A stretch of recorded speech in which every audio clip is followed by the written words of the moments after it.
Hi. Hello.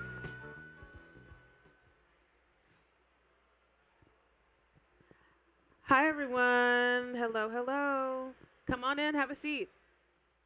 So, quick. Let me get this back on my head. Okay, quick. Can you hear me? Yeah? Quick show of hands. Who was here for the last talk? You can just put your hand up. Okay, cool. I want to just know, because every time I'm going to introduce, I'm like, how much do I need to reset the room? Or does the room know me? So thank you for being here. Ah, hi. Hello. Okay, so thank you for being here. Welcome to the Talking Circle. Talking Circle is, I'd like to say it's the IRL experience of Unbothered. Anyone here know about Unbothered on social? Okay, so Unbothered is a platform for Black women, and we have been known for many years for celebrating us, for seeing us, speaking mostly to millennials and Gen Z, but we are in the process right now of transitioning and evolving the brand to be more about well-being and culture, which is a big part of why you're inside of this circle. My background, my name actually, I need to get good at actually introducing myself. I'm Erica Chitty. I'm the Senior Vice President of Brand and Editorial Content for Unbothered. And I've spent the past, 15, 20 years in women's health. I was a full spectrum doula for well over a decade. And I like to say I've been at the bedside with women, I've been in the classroom with women, and kind of my main thing is I really love helping women tell the stories of their bodies to themselves, to each other, because if we can't do that, we can't take care of ourselves and we can't take care of each other. Especially as Black women, we need to understand what's going on inside. Our last conversation was about cardiac health, and the conversation we're about to go into is about healing, but it's about why we need to leave sometimes to heal. So before we drop all the way into the conversation, what we're gonna do is what we call a clearing. And the clearing basically helps to set and clear the energy in the space and get us ready to go into this next conversation. I want to just express there's a lot of stages at festival, right? This is not a stage. This is a circle. Collective wisdom. Everybody here has something to offer, something to bring, something to say. So know that this is your time as well. And our wonderful, beautiful woman who's going to be taking us through this conversation, she is not just a speaker.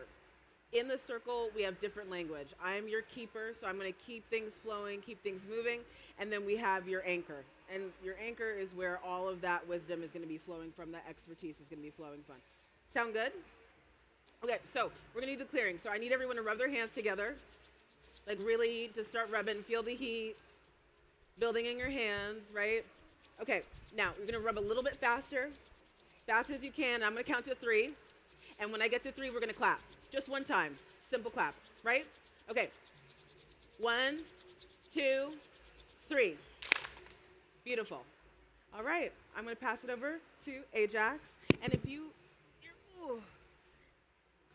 wouldn't mind introducing yourself before going into your share. Can you hear me? Yes? Can, check. 1, 2, 3, 4, check. Hello. Okay. Let me have them turn it up 1 second. Yeah. I feel like I need to have it a little turned up. Welcome, Can you everyone. turn it up, babe? Like almost I'm really max, happy to be here. This new music vibe is very loud. And I'm going to lean in already so that we can connect, get to know each other, and have a candid conversation about travel and healing. First of all, I just found out that Erica and I have a very special friend in common, Samantha Goodman. Shout out to her. And my name is AJax, that's short for Adrian Jackson, and my #1 job has been running the first Black-owned yoga studio in Louisiana called Magnolia Yoga Studio. Yes, we'll be 10 years old this September, and we're just on the other side of the downtown. And so yoga and travel go together. Yoga and travel go together for me a lot. I started traveling way before I did yoga. And I spent my 20s traveling the world, Peace Corps work, have a background in anthropology. And then I spent my 30s traveling within, doing yoga. I didn't go anywhere physically, but I went all kinds of places within. Healing, creating, reaffirming, setting up foundations, so that in my 40s, I can do a nice blend of both, where I do a lot of yoga, a lot of meditation. I lead those things. We're open 7 days a week. But I also travel the world. I just got back from Los Angeles today at 5 a.m. And so I really believe in balance. I really believe in both, yes, yoga and meditation and community, by the way. And we have Magnolia Yoga Community in the house. Thank you for being here. And I believe in travel. You know, since COVID in particular, I really felt so proud to be a Black woman traveling the world. I can't tell you how important of a representation that is for the world to see and for our own healing. You know, I'd love for us to start by naming whether you've traveled outside of the country or not. Part of what I want you to get is we don't just travel to LA or to New York. I love those places too. We travel out of the country, and it's very intentional. And so one of my first kind of questions, one of my first juicy, kind of sassy ways to introduce traveling and healing as it relates to people of color, Black men, Black women in particular, is I want us to name whether you have the actual experience or not. Think about it, because you're probably gonna be right. Let's name what differences we get when we travel as Black folks outside of the US, okay? From the racial context, what physical, mental relief of being elsewhere do we get to experience? What languages might we pick up, even just a little bit, and make us proud and excited to use it? What international work or international lifestyles might we tap into and be curious about? You know, what international love might you be inspired to enjoy? And so I want us to really think about, well, why Brazil? Why Kenya? Why these motherlands specifically? Why going to those places will help you heal? For me, I can tell you, when you fly 8,000 miles away from your home by yourself, you become so much more empowered. You believe in yourself in levels that doing it here distract you or try to stop you. But when you're out in the world, what I've experienced is the world is very open to us, very curious about us, and has messages and magic for us sprinkled all over the world. But we got to get organized and we got to get out there. So those of you that, you know, have traveled some or would like to travel out of the country, I'd love for us to kind of name, what is it that we get that heals us because we're not in the United States of America? Also, if you want to share, I will bring you a mic.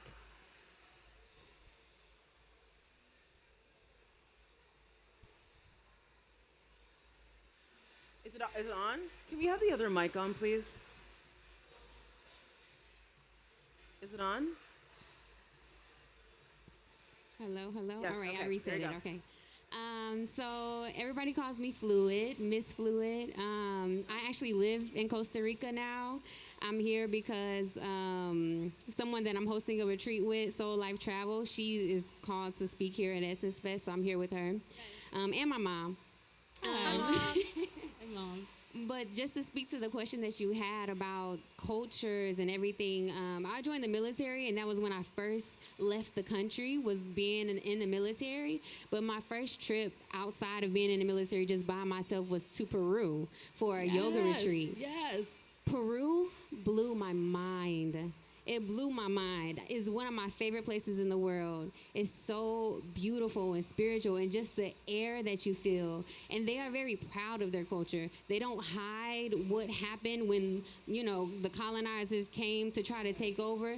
They tell you how they resisted. They teach you all these things. And then when you actually get in and you talk to the people, you learn, like, all right, these are the things that we let be popularized. This is what we let people see. But you have to be here. You have to speak to the people, and the people have to allow you to know certain knowledges. You know, a lot of the knowledge that they give us here in the States is given to you for a reason. Right. Because they want to mold your mind. Yeah. Other places, knowledge is earned. You have to show that you are worthy of the knowledge. And so, you know, just stepping off that plane and feeling the energy is like a breath of fresh air. Like, all that stress and everything just seems to just Definitely. like melt. Yes. And the yes. food, Right. man, like the way that I cook and everything has been expanded so much. My God, I love that. Yes, like, and then you talked about love too. My boyfriend is from Trinidad and Tobago.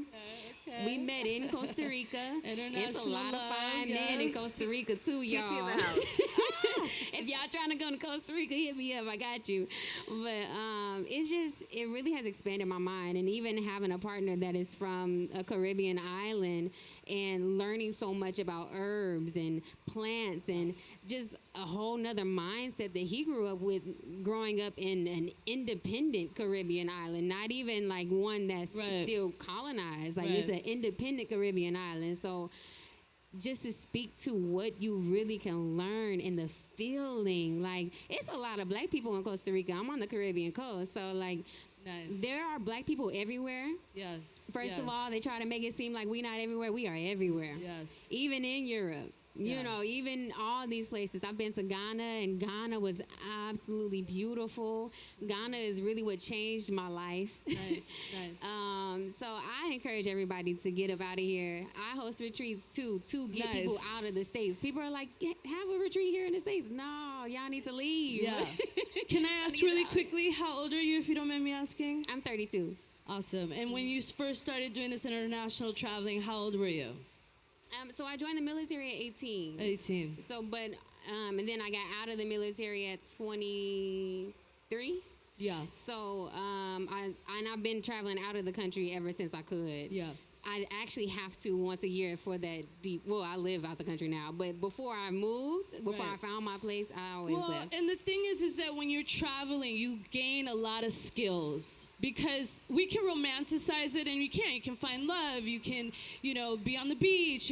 But you also get skills because you have to plan. You have to save. You have to organize. You have to coordinate. You have to risk. It takes a lot of risk and sometimes the United States of America is very good at making us scared of other countries. And then you might have your own doubts, your own fears. And so all of a sudden you got the media feeding you messages around Mexico, around Brazil, around all kinds of places around the world, around Africa, and they're not real. And then you have your own restrictions. Maybe your family didn't travel. A lot of traveling. My mother forbid me to go to some of these places. She did not want me to go.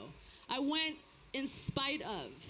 And over time she realized, wow, she's really growing up. She's really learning. She's coming back. People are now listening to her about her travels. And she started to find value in it. But initially, there wasn't support around it. So I'm sharing some of that because I want you to know that you do gain a lot of skills that are applicable to work, because now I own a business. Let me tell you, the work I do at 301 Basin Street, here at Magnolia Yoga Studio here in New Orleans, is directly connected to the work I did in Kenya, in Lake Naivasha, and Peace Corps when I was 23 years old. Directly connected. If I had not done that, I would not be able to run Magnolia Yoga. New Orleans and Kenya have actually tons in common, and I was able to use those skills. So there are skills that you can use. There's also new patterns you're creating. Sometimes your family has not traveled as far as wide as you would like, but you're creating a new opportunity, new lineage, new possibilities, inspiration for sure. So thank you for sharing that story, because it's similar to how I started. It's changed my life. And I don't know that any university could have given me that. I don't know that any book, maybe the book would have inspired me. But like Maya Angelou is someone who lived in Ghana, married a Ghanaian, I think, professor. And that stayed with me at 16. And then I thought, maybe one day I'll go to Ghana and I'll retrace the steps of the great late Maya Angelou. So, and I have a question too, just a show of hands off of what AJax is saying. Who here is thinking about going overseas or traveling, experiencing something outside of the States? Where would you like to travel? Bali, yes. You want to go to Bali? Very good. I support you have that. more you want to say? Yeah, My name is Sherry. I'm from Chicago. Hi, Sherry. Hi, Sherry. I've had my passport since 2020. Nice. There's no stamps on it. Let's get some Oh yeah, we stamps. gotta change that. I heard that they don't even stamp them anymore. That's how that's not like I'm not traveled at all. However, I got the tools I need to be successful, okay? Yes. I do want to go to Bali. It's along the lines of the wellness. And I mean, I know Russell out there, due to scandal, but allegedly. Not due to scandal. However, there's so many good things that I hear coming from those visits. So I think that is one of the first places I want to go, and Ghana is on that list too. Fantastic. So when you go to Bali, Yes. or Ghana, Yes. can you take me with you? Let's go. And then we going to Costa Rica. Let's go. I got a brochure for you. Hi, I'm Katrina from Florida. Hey, Katrina. So about your stamps, if you do go to Africa, a lot of places in Africa, they do stamp your passport. They do. So I, at the age of, right before I turned 50, Nice. I decided I wanted to go to Africa. And I've been traveling internationally, that's not it. But I wanted to go to Africa. I wanted to wake up in the morning on my birthday. We had been talking about playing. I was in St. Kitts. Okay. I've been there for a couple weeks the year before on my 49th birthday, and we were talking about there's all these things that I should do for my birthday, and I'm sitting there and I'm looking in the mountains. And I went, I want to do this. I don't want to host anybody. I don't want to work for my birthday. So I decided that I wanted to put my feet down on the ground in Africa. I wanted to wake up and pray for myself in Africa on my birthday. And it changed my life so much so I was in South Africa and I went to Zimbabwe, and as I had my own tour guide, we're going there, and I kept turning to him and saying, "This is wonderful. You wake up to this." And he just, we walked and we talked to life, and he's like, I don't meet people who do what you do, and he has all these little girls, and he was like, I wish I could have my daughter, like, if she was here, because she was out of the area, because I was like, if she was, I'm like ready, because then we get taught and trained that we shouldn't go to Africa. And we should go places. And the truth is when I went there, I went by myself. My sisters couldn't come with me. And I went by myself. And Amazing. And I decided I was not going to be afraid of my own people. That's right. They look like me. That's right. They Yes, walk that's right. like me. And I felt so sad so many times in South Africa because I felt like they forgot about us. They only they see, what they think of as a success. But we miss each other. They're missing a part, and we're missing a part, and we need to, put it back together. So so at one point I'm at the falls, and I kept turning, like I said to him, and saying, "This is wonderful. This is what you wake up to."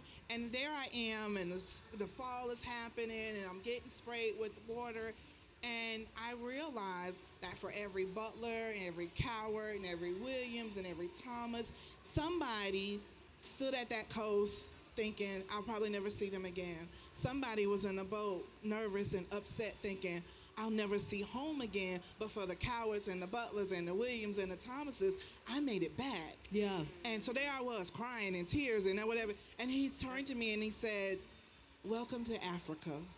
Love it. So my plan is to retire and live in Ghana. Yes. So I'll be Amen. going to do it. So Amen. Yes. do it.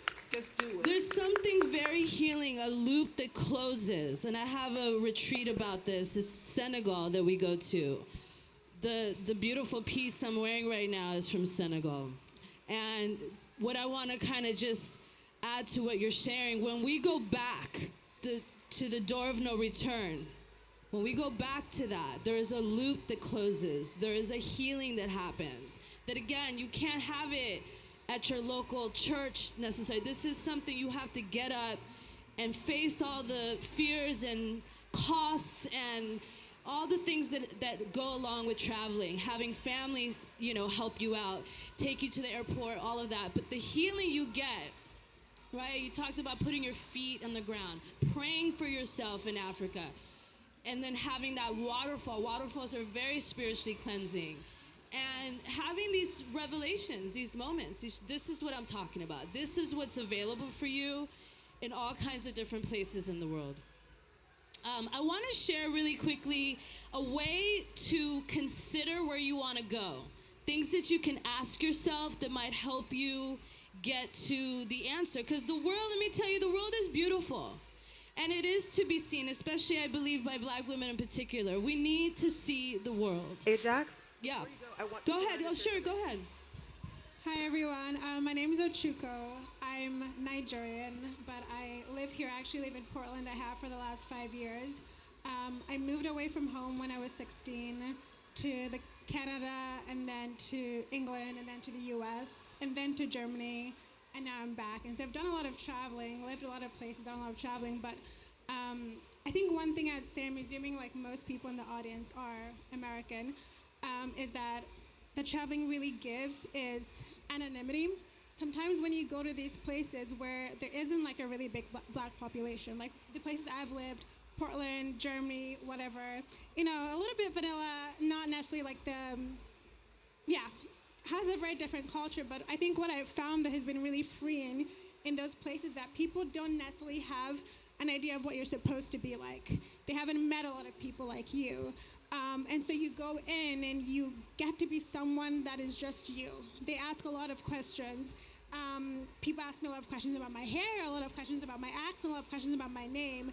And I think the attitude I go into it with is like one of curiosity. They're curious, I'm going to answer. And then I can just tell them the things about myself that I want them to know. And it's like I'm introducing people to my culture in a different way, but also to myself, as opposed to when I go to places, you know, even me, as a non-American, go to places in the US with a lot of Black populations, people aren't that curious because they think that they know you or they know what you're about. And so I would say that's something that, you know, even going to Europe, going to all these places, yes, people might ask you weird questions or start you longer. I was in Japan for about 2 weeks, a month ago. And yeah, just being yourself, being one of one, the only one of you that you're gonna get to see for a while. I don't know, it's kind of cool. So that's a different angle I wanted to share. That's I love really, that. That's I really love beautiful. that. Yeah, and it's important, you know, that international travel, how you conduct yourself, how you're showing up for people. You really are creating a narrative, which I think is important. You get to define it. So, elements. I want you to think about travel and where you want to go based on, let's say, the element fire. So if you want passion in your life, whether it's your job, you're trying to have passion projects in your life to keep you motivated, you're writing a book, you're building a home, you want passion in your marriage, think about where there might be fire, from volcanoes to fire practices. Fire, the element fire is also good for purging, so places that are hot, places where you're gonna sweat. And purifying. So if those are elements, characteristics, traits, needs that you have, desires that you have, I want you to think of places that are hot and that have volcanoes, have warm weather where you're gonna sweat. Those are places that are good for if you need passion in your life, purifying and purging, cleaning. Water is good for, of course, restoration, rinsing, floating. Maybe you've been carrying a lot and you want to release. You want to be light-hearted again. Lights in your thought process, light in your mood. Water is a great place. If you want to immerse yourself, you feel like you've been surrounded by a lot of challenges, toxicity, negativity, then rinsing yourself in water can help with that. Air. Think of places that are high up, visiting places, a lot of rooftops, skyscrapers, or climbing, skydiving, things of that sort. You want to do things around air that are going to help you with your inspiration. They're going to help you expand your thinking, help you get clear. You know, maybe you want to change jobs, move cities. Maybe you're contemplating a divorce. Maybe you're contemplating taking your relationship to another level, but you need clarity. Then I want to recommend going to places where you can be inundated with air, okay? And then the last one, of course, is earth, all right? Where if you've been through a lot, there's a lot of thoughts, a lot of things going on, whether they're good things or dramatic things. But if you're been feeling like you've been swirling, then you want to go to earth. And you want to get grounded. You want to put your feet into the sand or to the earth and to the grass. This is going to give you confidence. This is going to ground you. and it's gonna give you inner strength. So the world is big and it's beautiful, and all the elements have offerings for you. And if you can reflect for a moment and think about, well, what is it that I need? I do this with food a lot. What is it that my body's really hungry for? Instead of just eating whatever. Same thing when I go out of town. What do I really want and need at this moment? And based on that energy, then I try and research a place that'll give it to me. Well, there's so much more that we could talk about here and deepen into. But I'm so glad that we've been able to take the time to just really think about travel, think about leaving. Because I feel like for Black women, for Black people, we have such amazing imaginations, right? But we have to spend so much of our time thinking about, bills or work or all of those things. And so the hope when we're in this circle together is that you can use that creativity and that imagination to think about what you need for yourself, what you need to do next. So thank you so much, AJax. Thank you, Erica. AJax will be here if you would like to talk to her. We have a little bit of time between now and our next session. But before, you have a question? Very fast. Oh, you can just turn it on. Here, use mine. Thank you. So I actually went on a wellness trip with AJax in April. So she is phenomenal in the planning, the orchestrating, knowing where to go, what will fill your soul and, will nourish your body.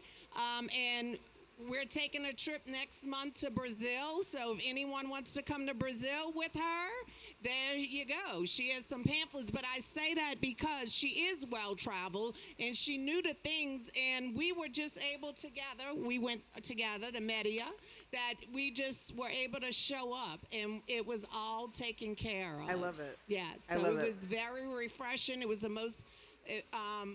It was wonderful because we were able to fill our cup, and she kept pouring into it. I love it. Thank you for sharing that. And also, I just want to say, too, we have an app. It's called E360. That app has information about AJax. So if you open the app and you go to Experiences under Festival, click on Unbothered and Well, you can find this session and find more information about her, just so if you don't get a chance to talk to her today. Okay, so now we're going to close the circle. Same thing again. We always open with a clearing and we close with a clearing. All right, so if you were not here earlier, what that looks like is we're going to rub our hands together. Okay, we're going to rub and rub, rub, rub, rub. Take a deep breath. Just feel your hands. Feel the heat between your hands. Drop your shoulders. Feel the seat beneath you before you get up and move on to whatever you're going to do. We're going to go really fast, and then I'm going to count to 3, and we're going to clap. 1, 2, 3. Thank you for being here.